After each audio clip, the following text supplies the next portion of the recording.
Rencana teko omah golek odol, guys. Mong siji tok malah blarak-blarak ya wis niki. Akhire aku njupuk odol loro. Terus mlaku meneh aku nemu obat kelek mumpung murah meriah ning kene. Pokoke goleke sing promo-promo. Lah apa iki? Lah aku nemu wedak nomor 4, guys. Iki wedakku zaman dhisik karungan murah meriah. Hargane piro mau kok lali. Lah iki aku terus nyomot meneh sabun Shinsui sini 3 hargane piro. Sing jelas iki mau aku golek sing promonan. Lagi aku jupuk neh obat pel murah-murah pokoknya ning kene iki cedhak karo nggonanku iki karek nyebrang omah tok wis teko pokoke. Terima nganggo daster sandalan wis ngene iki kaya wong gembel, guys.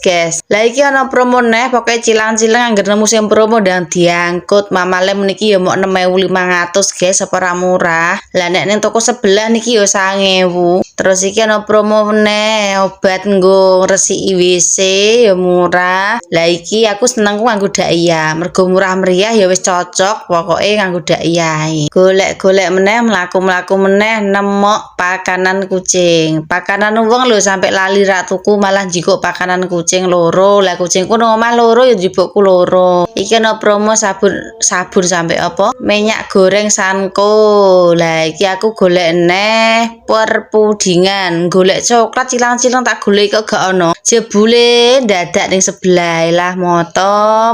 Lah iki aku njukuk coklat siji karo rasa mangga senengane Faro iki. Lah wis loro wae. Golek sampo persampuan di sing promo pokoke mak-mak iki aja sampe kliwatan harga promo. Lah ayo mlayu rono neh. Sekirane promo ndi nang dijupuk ae. Nah iki entuk nemu promo pentin biru senengane bojoku jarene ben rambute gak botak ngono, guys. Padahal yo sadurunge nggo sampo wis botak. Wis ngono wae iki marak di video bojoku. Mergo aku kebelet pipis ning toilet. Iki aku terus balik teko omah. Wong mok sediluk tok perjalanan iki lho ora ono 5 menit 3 menit tok, guys. Teko omah langsung tak bongkari niki. Mbok-mbok emak-emak ngene iki nek blonjo ngene iki tok lho padahal gak mareki. Yo senengku ora karuan. Ngene iki biasane aku ya sesasi pisan blonjo. Iki mang gandeng urgen. Arep golek odol mergo bar buka poso iki mah arep sikatan odol entek. Sisan aku tuku malah blarak-blarak. Arep tuku 20.000 lho iki mang padahal odol biasanya kan 14.000 to. Nggo dhuwit 20.000 batinku. Lah iki malah nggawa duit 300 ya blonjo iki mantek 200, guys. Kesancen pemborosan arep irit malah boros ya ngene iki. Wis ya guys, videone ngono ae aku tak ndang sikatan untukku ben gak kuning.